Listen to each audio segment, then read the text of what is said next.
यार एवढे फालतूगिरी आहे माहितीये. आजपर्यंत मी कधीच इंस्टाग्रामवर काही घाण पोस्ट केले नाहीत, अश्लील व्हिडिओ नाही केले. कधी कपडे माझे छोटे करून घाण वाटेल किंवा खराब दिसेल असं कधीच काय नाही केलं. कोणतरी मुलं तेवढा घाण कमेंट करतात, तेवढा घाण कमेंट मला सांगू पण वाटत नाहीये. गँग रेप करेन, ऍड्रेस तुझा हा आहे कमेंट करतात मला. त्यांना ऍड्रेस पण माहिती. पण आता मी शांत नाही बसणार. मी खूप वेळा इग्नोर केलं, मी खूप वेळा ब्लॉक केलंय त्या कोण आहेत त्यांना. पण ते परत परत नवीन अकाउंट्स काढून माझ्या प्रत्येक आयडी वरती करतात. माझ्या पर्सनल आयडी वरती करून करून माझ्या शॉपच्या आयडी वरती पण करतात. पण आता नाही सोडणार मी. आणि यार मी कोणाच्याच नादाला लागत नाही. मी कोणालाच भाव देत बसत नाही. ना मुलं ना मुली ना कोण नको आहे मला माझ्या आयुष्यात. मी फक्त काम करते, माझ्या मम्मी पप्पांसोबत राहते, एवढं कष्ट करते मी. एज नसताना मी सगळं करते माझं. मी कोणाच्या नादाला लागत नाही. मला माझ्या आयुष्यात मित्र नाहीत, मैत्रिणी नाहीत, कोणीही नाहीये. कारण मला झंझट नको असते लोकांची. हे भांडणं वाद आणि हे सगळं नको असतं. म्हणून मी एकटी राहते माझ्या फॅमिली सोबत. एकही मित्र मैत्रीण असं जवळचं नाहीये की ज्याला मी काय शेअर करते वगैरे. ह्याच्यासाठी नाही ठेवत कारण लोक चांगली नसतात मला माहिती. का असं काय मिळतं करून. किती किती स्वतःच्या डोक्याला असं समजवायचं की यार इट्स ओके, कर, तू करतेस तू चांगलं तू कर, नको लक्ष देऊ. आता पण मी काम करत बसली शॉपमध्ये, इकडून तिकडं सारखी धावपळ. एक काम झालं की दुसरं झालं की तिसरं. याच्यात नाही या गोष्टींना मी खूप इग्नोर केला. पण आता हे लिमिटच्या बाहेर झाले. शॉप जवळ कोण आलं ना असं तर असं वाटतं यार ती कमेंट करते ते तर नसेल ना. एवढा घाण कमेंट आहेत त्या, मला दाखवायची इच्छा सुद्धा होत नाही. आता जस्ट त्या कमेंट मी वाचल्या की तुझा ऍड्रेस हाय तिथं येऊन गँग रेप करेन वगैरे असं सगळं. त्याच्यानंतर 2 मुलं आली. ते हे कपडेच घ्यायला आले होते. तर माझं एकदम शरीर माझं थंड पडलं की यार ते जे कमेंट करतात ते तर नसतील ना. म्हणजे किती घाण गोष्ट आहे यार, किती घाण गोष्ट आहे. एक मुलगा आहे जो फेक अकाउंट्स काढून मला मेसेजेस करतोय, कमेंट्स करतोय सगळीकडे की तुझ्यावरती गँग रेप करणार आहे. एवढंच नाही तर तो 200 तुकडे करणार आहे काय तेवढं पण नाही. मी इग्नोर केलं असतं सुरुवातीला. तो घाण कमेंट्स करत होता तेव्हाही मी इग्नोर केलं होतं. कोण आहे माहिती नाही अजूनही कारण तो फेक अकाउंट काढून करतोय हे सगळं. एवढा घाणेरडा कमेंट्स करतोय की मी सांगू सुद्धा शकत नाही. येतं मी प्रूफसाठी स्क्रीनशॉट्स वगैरे लावेनच बाजूला.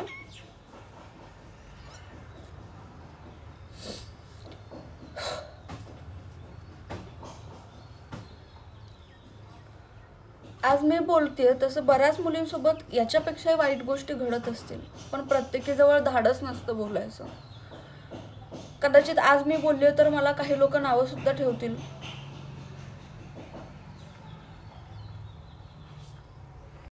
आतापर्यंत खूप रडले, खूप त्रास करून घेतला. सुरुवातीला एवढं वाईट वाटलं होतं, एवढं हर्ट होत होत्या ना ह्या गोष्टी मला सगळ्या. कारण इट्स नॉट नॉर्मल, समजतंय तुम्हाला. पण आता मी रडणार वगैरे नाहीये आणि शांत बसणार नाहीये. पहिली गोष्ट तर मी या सगळ्यांवरती जरी पोलीस किंवा कोणी जरी ॲक्शन घेत नसेल तरी मी शांत नाही बसणार. मी त्याला शोधूनच राहणार. तर हा व्हिडिओ कंटिन्यू करा. जे झालं पहिल्यापासून एंडपर्यंत आजच्या तारखेपर्यंत ते सगळं मी या व्हिडिओमध्ये सांगितलेलं आहे. आज आहे 11 जून आणि ही गोष्ट माझ्यासोबत घडली होती 24 मे मध्ये. व्हिडिओ पूर्ण बघा, तुम्हाला सगळं काही समजेल. गाइस मला हे सगळं सोशल मीडियावरती बोलायचं नव्हतं, दाखवायचं नव्हतं आणि काही इश्यू नव्हता करायचा खरं तर. पण हे अति डोक्यावरून गेलं. आज 14 तारीख आहे. मी 10 तारखेला व्हिडिओ रेकॉर्ड केला होता कारण तेव्हा मी खूप डोकं माझं खूप तापलेलं. पण त्यानंतर मी म्हटलं की नको लगेच टाकायला, कारण लोकांचं काय बोलायला त्यांना तोंड आणि मजासाठी मसाल्यासाठी त्यांना टॉपिक हवाच असतो. त्यामुळे मी अजून शांत बसली होती की बघूया वाट. तो मुलगा अजून कंटिन्यू करतो आणि पोलीस म्हणतायत की तो मिसिंग आहे. मग कोणाकडून काय होत नाहीये हे मला दिसलं आणि बरेच जण माझ्या जवळचे बोलले की तू नको आता थांबूस, तुझ्यामध्ये आहे ते की तू स्वतःसाठी स्टँड घेऊ शकते, बोलू शकते, सो तू बोल. त्यामुळे मी हा व्हिडिओ फायनली अपलोड करते आता. कारण इनफ आहे आता सगळं, कोणी काही करू शकत नाही माहिती आहे. मला स्वतःसाठीच स्टँड घ्यावा लागणार आहे आणि स्वतःसाठीच करावं लागणार आहे. आणि एकाचं तोंड बंद केलं ना परत कोण कुत्री माझ्या मागं भुंकायला येणार नाहीत, म्हणून मी घेते स्वतःसाठी स्टँड आणि बोलते हे सगळं. सो इनफ, एवढंच बस. नमस्कार, मी गौरी पाटील. आत्ताच काही दिवसांपूर्वी माझ्यासोबत एक इन्सिडेंट घडला, त्याच्याबद्दल मी आज तुम्हाला सांगणार आहे. हे न करता काळजीपूर्वक प्लीज बघा, कारण कोणी या व्हिडिओमार्फत जरी माझी मदत करू शकत असेल किंवा या गोष्टींवरती ॲक्शन घेऊ शकत असेल तर त्यासाठी मी हा व्हिडिओ बनवते. झालं असं की 24 तारखेला मी अशीच नेहमीप्रमाणे माझ्या शॉपमध्ये काम करत होती. तेव्हाच मला कंटिन्यू नोटिफिकेशन्स यायला लागल्या आणि मी इंस्टाग्राम ओपन करून बघितलं तर माझी ID फुल घाण कमेंट्सने भरली होती. त्या कमेंट्स मी इथे बाजूला स्क्रीनशॉट्स वगैरे लावते. नॉर्मल कमेंट्स नव्हत्या. पहिला तर त्या 24 तारखेच्या आधी 2-3 दिवस माझी मेन ID जी आहे गौरी पाटील त्याच्यावरती मला घाण कमेंट्स येत होत्या आणि मी नेहमीप्रमाणेच इग्नोर केलं, त्या अकाउंटला ब्लॉक करून टाकलं. पण तो व्यक्ती तिथे थांबला नाही. तो माझ्या शॉपच्या अकाउंटवरती घाणघाण मेसेज करू लागला. घाणघाण मेसेज करण्यापर्यंतच तो थांबलेला नाही आहे. त्याच्यानंतर त्याने मला अशा कमेंट्स केल्या की गँगरेप करणार आहे तुझ्या घरी येऊन. माझ्या फ्रेंड्सची नावं माहिती आहेत. एकच मैत्रीण आहे माझी, तुम्हाला देखील माहिती असेल कदाचित, सुहानी. तर ती आत्ता कुठे राहते आहे, म्हणजे ती विट्यामध्ये नाही राहत, ती शिक्षणासाठी बाहेर गेली आहे, हॉस्टेलला राहते ती. तर ती कुठे राहते ते सुद्धा त्या व्यक्तीला माहिती आहे. म्हणजे कदाचित त्याने माहिती काढूनच हे सगळं केलं असावं असं मला वाटतं. पण त्याला सगळं काही माहिती आहे. त्याला माझ्या घराचा ॲड्रेस माहिती आहे. तो मला माझ्या घराचे फोटोज पाठवते.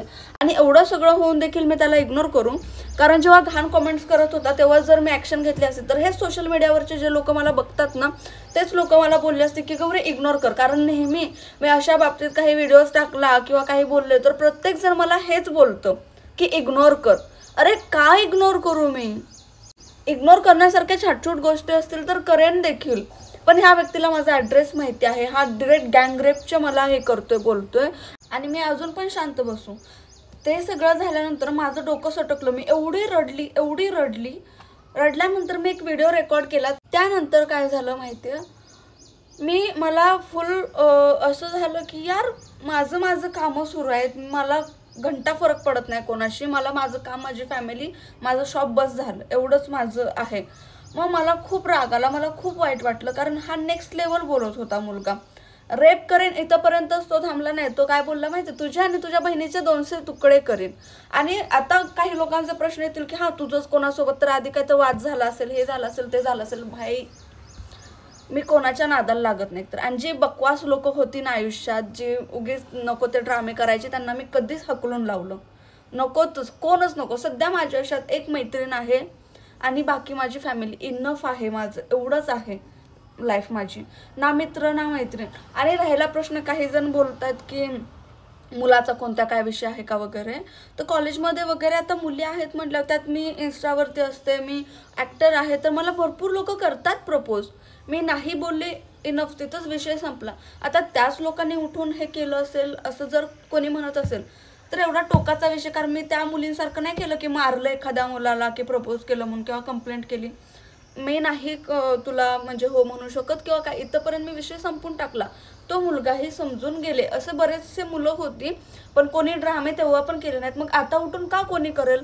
जेव्हा मग ते सगळं झालं, मी उठले आणि डिरेक्ट मी पोलीस स्टेशनला गेले.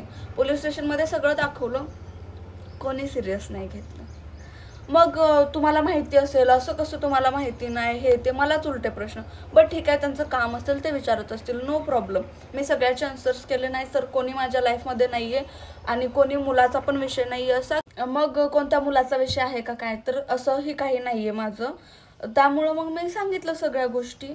आणि ज्या लोकांनी प्रपोज केलं होतं त्यांना नाही म्हणली म्हणून कदाचित ते मुद्दामून करत असतील का असा डाऊट मला पण होता. पण काही तशा स्टोरीज घडल्याच नाहीत की मी कोणाला काय असं घाण बोलली नाही की तुझी लायकी किंवा तुझं तोंड बघ, असं मोस्टली मुली बोलतात की असे इन्सिडेंट घडतात. पण मी असं काही केलं नाही, त्यामुळं कोणी माझ्या मागं असं लागण्याचा विषयच नाही. दुसरी गोष्ट, तसं सगळं विचारल्यानंतर मी सांगितलं देखील. तर आणि मी अशी मुलगी आहे की जर मला माहिती असेल की हा व्यक्ती मला त्रास देतोय, मी डिरेक्ट त्याची अख्ख्या विट्यात त्याची धिंड काढली असती. मी माहिती आहे, पोलिसांनी मला विचारलं की काय नाही, तुम्हाला हे तुमचंच काहीतरी असतं आणि तुम्हाला माहिती असतं तरी मुली येतात असतं. बट ठीक आहे, झालं असेल त्यांच्यासोबत आधी काही मुलींच्या बाबतीत म्हणून ते बोलले असतील. पण मी तशी नाही आहे. मला जर माहिती असतं ना, मी त्याची वरात विटात काढायला कमी पडली नसते. तरी मी पोलीस स्टेशनला गेले आणि जरी मला माहिती असतं मी डिरेक्ट त्याच्यावरती कंप्लेंट केली असते ना. मी कशाला मला शोधून द्या हा व्यक्ती म्हणले असते. सुरुवातीला मी ट्राय केलं की जीमेलनं वगैरे अकाउंट काढतात ना, ईमेलनं वगैरे, तर त्याच्यावरून शोधायचा प्रयत्न केला. माझे काही भावं वगैरे आहेत त्यांना सांगून, पण त्यांनी ईमेलवरून अकाउंट नाही काढलं. मग त्याच्यावरून मला अजून असं वाटलं की यार कोणतर शातीर दिमागवाला वाटतोय हे. कारण एक वेळ DM मध्ये मेसेज करणं इज ओके की बाबा ते फक्त मला दिसते, पण ह्या व्यक्तीची एवढी हिंमत आहे की तो कमेंट बॉक्समध्ये मला मेसेज करतोय डिरेक्ट, जे अख्खं जग बघू शकतो तिथे तो मेसेज करतोय. म्हणजे तो कदाचित सायको तरी असेल किंवा काय माहिती त्याचं डोक्याचं, मला काहीच समजत नाहीये. त्याची हिंमत असेल ना, तो डिरेक्ट कमेंट बॉक्समध्ये बोलतोय. बट ठीक आहे, ते पण जाऊ देत. मी तिथं गेल्यावरती कोणी सिरियस नाही घेतलं. तिथून मला बोलले की सांगलीला सायबर ऑफिसला जा, विट्यामध्ये सायबर ऑफिस नाही आहे. त्यामुळं मी लगेच माझी सगळी कामं सोडून, कस्टमर सोडून, शॉप बंद करून, माझा दादा देखील त्याच्या कामावरती होता तरी मी त्याला बोलून घेतलं. माझ्या दीदीला मी बोलून घेतलं. इथून आम्ही विट्यातून सांगलीला गेलो 3 जण. दिवसभर पोटात अन्नाचा कण नाही आणि ह्या नालायक कोण मुलगा होता त्याच्यामुळं आम्ही सांगलीला गेलो. कंप्लेंट केली. तिथे देखील असेच क्वेश्चन्स. बरं ठीक आहे, क्वेश्चन विचारले, बस झालं.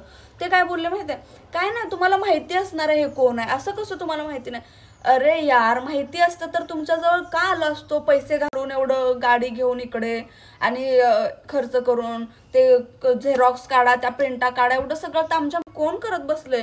मला इथं दिवस कामाला पुरत नाही. मी असं कोणतरी मुलाच्या शोधात जाईन का उगीच, मला माहिती असतं तर की शोधून द्या म्हणून. विट्यावरून सांगलीला 2-2.5 तासाचा प्रवास करून कोणाला पडलं एवढं.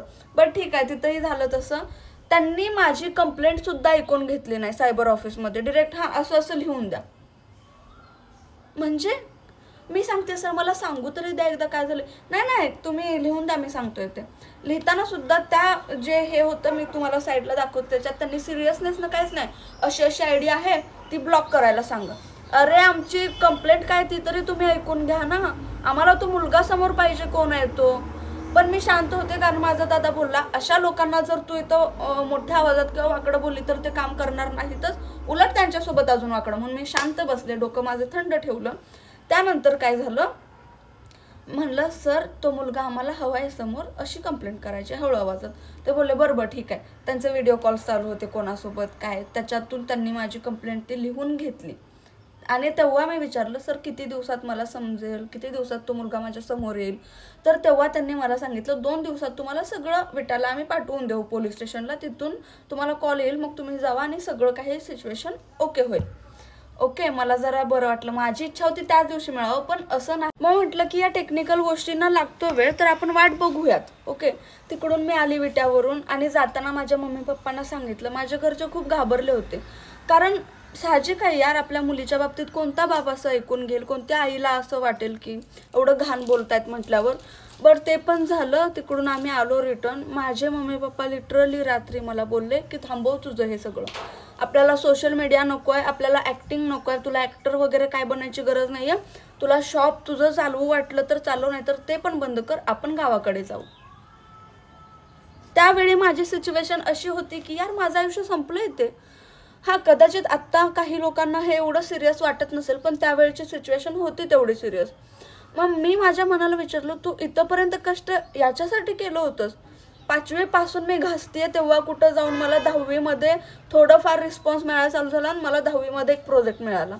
अजून पण मी एवढं कष्ट करून स्वतःच्या जीवावरती हे शॉप उभं केलं, एवढं कष्ट करते. आता पुढं पण माझे अपकमिंग प्रोजेक्ट्स पण आहेत, प्लस काही अजून बिझनेस आयडियांवरती माझं काम सुरू आहे.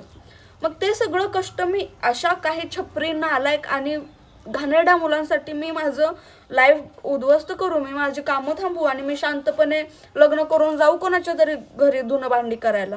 तेच करायचं असतं तर इथंपर्यंत कष्ट केलंच नसतं ना मी. तेव्हा मी विचार केला की यार, आणि आईबाबांसमोर कोणी काय बोलू शकत नाही कारण 5वी पासून रडल्यानंतर 10वीत मला करायचं परमिशन मिळाली घरात. खूप कष्ट केलेत मी. सुरुवातीला कोणी मला पण सपोर्ट केला नव्हता, घरच्यांनी पण नाही, बाहेरच्यांनी पण नाही, कोणीच नाही. मी पण स्ट्रगल करूनच इथंपर्यंत आली आहे. प्रत्येक वेळी म्हणजे झालं त्या पण गोष्टी झाल्या आणि त्या रात्री मला असं वाटलं की खरंच लागेल ही आपल्याला बंद करायला. कारण पप्पांचा निर्णय शेवट असला तर मी काहीच नाही बोलू शकत त्यापुढे, कारण पप्पा आहेत पण माझे तेवढे स्ट्रिक्ट. ते झालं. त्याच्यानंतर आता 2 दिवस झाले मी कंटिन्यू वाट बघत बसले कधी येते. आणि महत्त्वाची गोष्ट यात मला सांगावीशी वाटेल, मी कोणाचंच नाव नाही घेणार. विट्यामधले जे नेते आहेत पॉलिटिक्स, त्यांना मी कॉन्टॅक्ट केला की असं असं झाले आणि मला मदत हवी आहे तुमची, थोडंसं तुम्ही पोलीस स्टेशनमध्ये किंवा सायबर ऑफिसला कॉल करून सांगा की पटकन थोड्या प्रोसेस होतील तर बरं होईल. तर ते बोलले ओके ओके, मला स्क्रीनशॉट पाठवा. अजूनही आज डेट आहे किती, 11 तारीख आहे, अजून त्यांनी माझा मेसेजसुद्धा सीन नाही केला. प्रोसेस करणं लांबची गोष्ट आहे. ते झालं. त्यांनी मला सायबर ऑफिसमधून सांगितलं की विटा पोलीस स्टेशनमध्ये तरी पण एक तुम्ही नोटीस द्या अशी, जशी तुम्ही इथं दिली आहे की आमच्या जीवाला धोका आहे आणि असं असं. तर तिथं गेलो तर ते बोलले काय नोटीसची गरज नाही, काय झालं की आम्हाला कॉल करा.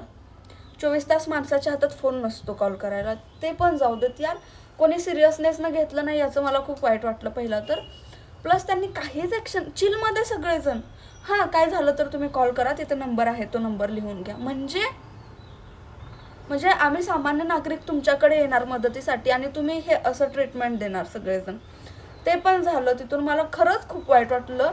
आणि मला वाटायचं की पोलिसांची पॉवर खूप आहे. एखाद्या मुलीच्या बाबतीत असं काय घडत असेल तर ते असे हे करून पटपट गोष्टी सॉल्व्ह करत असतील, पण इथं तर सगळं वेगळंच दिसलं. ते झालं. त्याच्यानंतर 2 दिवस मी वाट बघितली. 3ऱ्या दिवशी मी कॉल केला तर त्यांनी मला काय सांगितलं माहिती, सायबर ऑफिसने, मॅम एवढ्या लवकर तर होत नाही, 15 दिवस तरी जातील, 1 आठवडा 2 आठवडे तरी जातील, तुम्ही वाट बघा. मी म्हटलं मग तुम्ही आधी का 2 दिवस सांगितले आम्हाला. परत मी काही पॉलिटिशियन्सना, काही लोकांना मी कॉल्स करून, म्हणजे ज्यांना या गोष्टीमधलं नॉलेज आहे त्यांना कॉल करून मी विचारलं की कधीपर्यंत मिळेल, एवढा वेळ खरंच लागतो का. तर ते सुद्धा बोलले 2 दिवसाचं काम आहे हे जास्तीत जास्त. मग एवढा वेळ का बरं लावला. आणि मी काय रोज उठून हे सायबर ऑफिसला तर जात नाही, पोलीस स्टेशनला तर जात नाही, फर्स्ट टाइम गेले. मला कसं माहिती की ते लोक पोच वगैरे असं काहीतरी देतात. तिथे सायबर ऑफिसमध्ये आम्हाला ते सुद्धा दिलं नाही. किंवा आम्ही सरांना विचारलं सुद्धा, सर अजून काय प्रोसेस आहे का, एवढंच आहे का, अजून काय नाही आहे ना लेटर वगैरे. तर ते बोलले काय नाही जावा तुम्ही, येईल माहिती तेव्हा तुम्हाला कॉल येईल.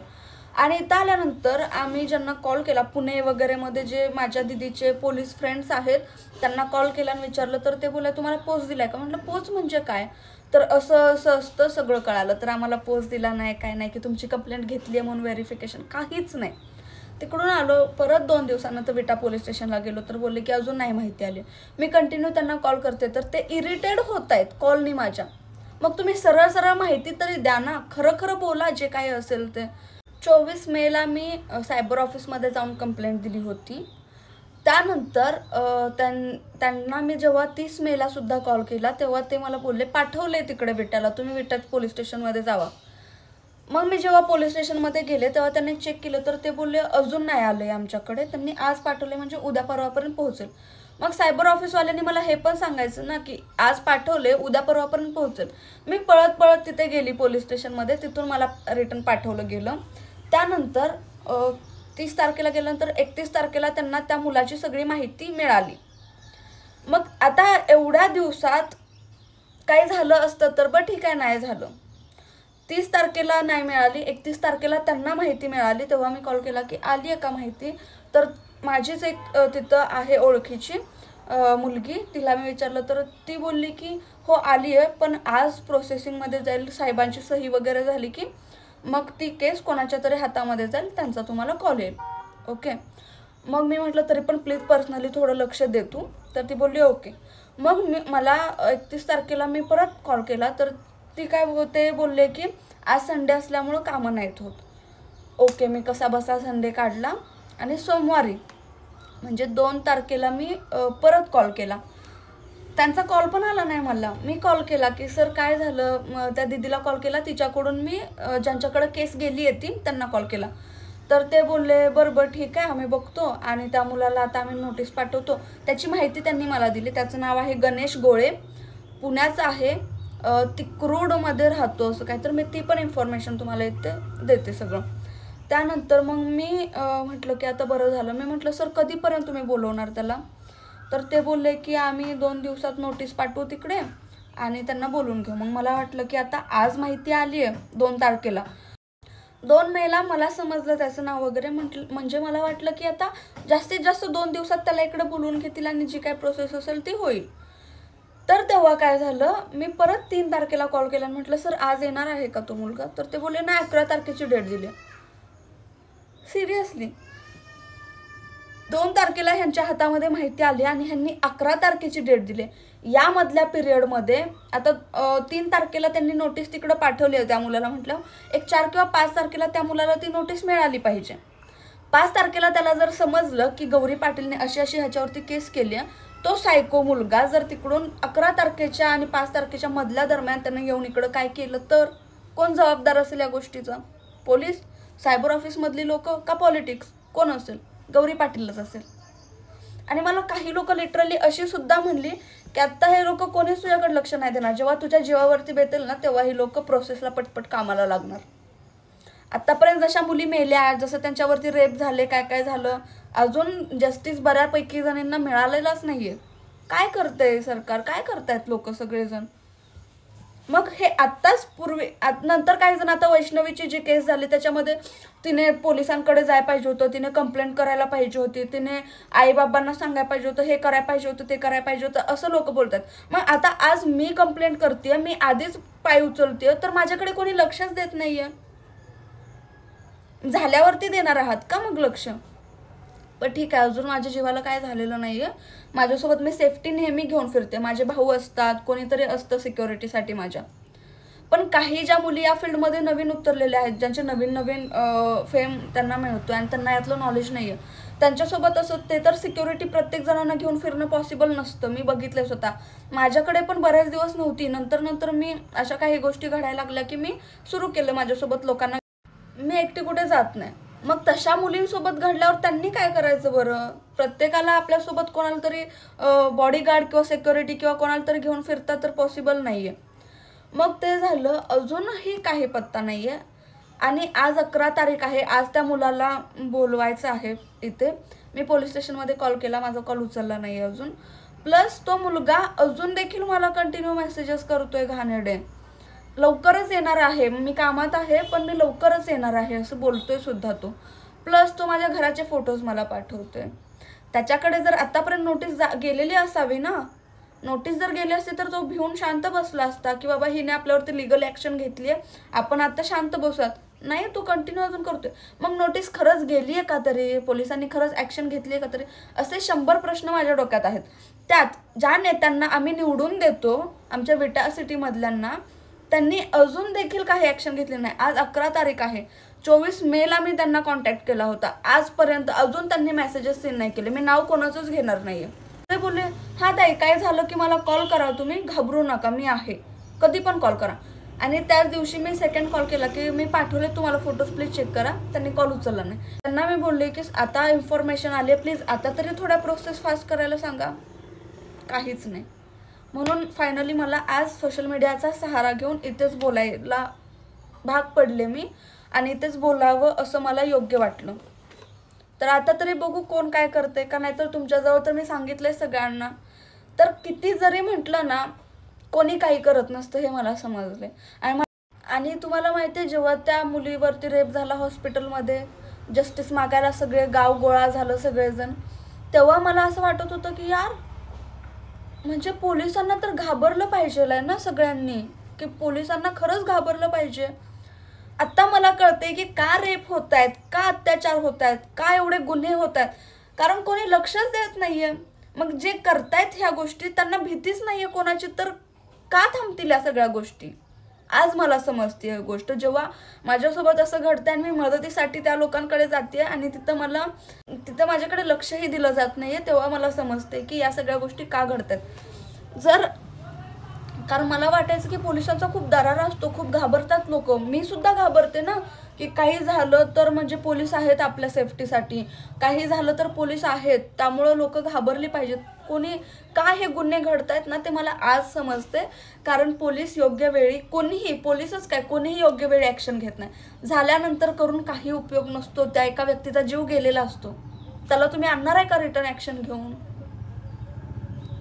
या गोष्टी टॉपिकवरती बोलण्यात पण काय अर्थ आहे का नाही मला समजत नाही. कारण एवढं सगळं हे करून सुद्धा काही नालायक लोक येऊन नेगेटिव्ह कमेंट्स करणारच आहेत आणि या गोष्टीला नेगेटिव्ह वेमध्ये घेणारच आहेत. कोणी सिरियसली घेत नाही. तरी पण मी बोलायचा एक प्रयत्न केला. तू बोलू शकतेस, तू त्या मुलींमधली नाही आहे जी घाबरून बसेल, त्यामुळे तू बोल.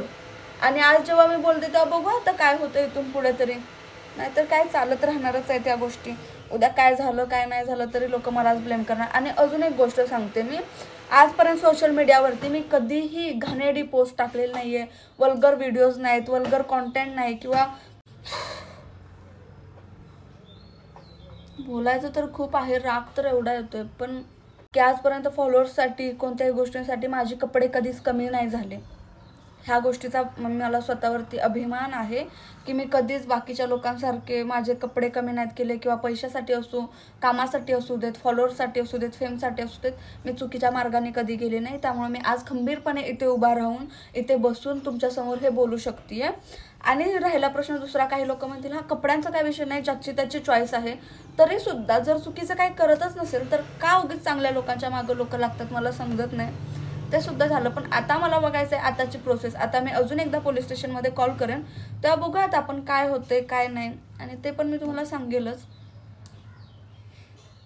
मी विटा पोलीस स्टेशनमध्ये कॉल केला होता, तर त्यांचा आता मला कॉलबॅक आला आणि त्यांना मी विचारलं की काय आज त्या मुलाला तुम्ही डेट दिली होती आज विटा पोलीस स्टेशनला यायची, तर कसं काय तो आलाय की वगैरे काय. तर त्यांनी मला आत्ता सांगितलं की तो मिसिंग आहे ऑलरेडी, आणि जिथे तो तिरकुटमध्ये राहतो तिथल्या पोलीस स्टेशनकडून इकडे अपडेट आली अशी, आणि तो मुलगा माझ्या घराच्या बाहेरून घराचे फोटोज पाठवतोय. मग आता मला खरंच समजत नाही काय विषय आहे, काय प्रकार आहे, काय सगळं सुरू आहे आणि काय करायचं आता याच्यावरती पुढं.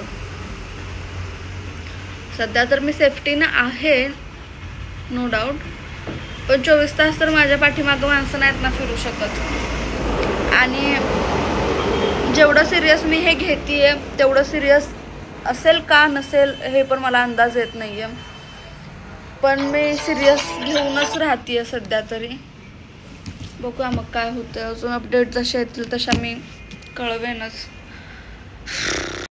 पण मला सतत एकच प्रश्न पडतोय की जर तो मिसिंग आहे तर तो कसं काय करतोय, मग मेसेजेस कसं काय कमेंट्स करतोय. मग असा दुसरा विचार येतोय की तो विट्यामध्ये आलाय का खरंच, कारण तो फोटो पण पाठवतोय मला. गाईज मला हे सगळं सोशल मीडियावरती बोलायचं नव्हतं, दाखवायचं नव्हतं आणि काही इश्यू नव्हता करायचा खरं तर, पण हे अति डोक्यावरून गेलं. आज 14 तारीख आहे, मी 10 तारखेला व्हिडिओ रेकॉर्ड केला होता, कारण तेव्हा मी खूप डोकं माझं खूप तापलेलं. पण त्यानंतर मी म्हटलं की नको लगेच टाकायला, कारण लोकांचं काय बोलायला त्यांना तोंड, आणि मजासाठी मसाल्यासाठी त्यांना टॉपिक हवाच असतो. त्यामुळे मी अजून शांत बसली होती की बघूया वाट, तो मुलगा अजून कंटिन्यू करतो आणि पोलीस म्हणतायत की तो मिसिंग आहे. मग कोणाकडून काय होत नाहीये हे मला दिसलं, आणि बरेच जण माझ्या जवळचे बोलले की तू नको आता थांबूस, तुझ्यामध्ये आहे ते की तू स्वतःसाठी स्टँड घेऊ शकते, बोलू शकते, सो तू बोल. त्यामुळे मी हा व्हिडिओ फायनली अपलोड करते आता, कारण इनफ आहे आता सगळं. कोणी काही करू शकत नाही माहिती आहे, मला स्वतःसाठीच स्टँड घ्यावा लागणार आहे आणि स्वतःसाठीच करावं लागणार आहे. आणि एकाचं तोंड बंद केलं ना परत कोण कुत्री माझ्या मागं भुंकायला येणार नाहीत, म्हणून मी घेते स्वतःसाठी स्टँड आणि बोलते हे सगळं. सो इनफ, एवढंच बस.